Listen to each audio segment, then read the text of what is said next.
ગોડી મને મારીશ? હા, તને મારી મારીને તોડી નાખીશ.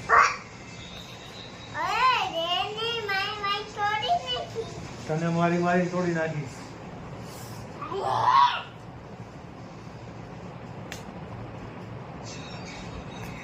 હું તને મારીશ હો, એ રીતે પછી મારી મારીને તોડી નાખું તને. પોલીસ વાળાને ફોન કરું રે કે આને લઈ જાઓ. તને કાંઈ ખેતે નથી લઈ જવા. જા, તને કાંઈ ખેતે નથી લઈ જાવ. તને ખેતે લઈ જાવ ને તો મારી મારીને તોડી નાખું. 2 ઝાપટ મારું. આમ પકડીને ખેતરમાં ઘા કરી દઉં. આમ કરી આમ ઘા કરી દઉં. કરી દઉં ને એને હું તને મારીશ. આમ મારીશ. મારું હું તારા હાથ બાંધી દઈશ.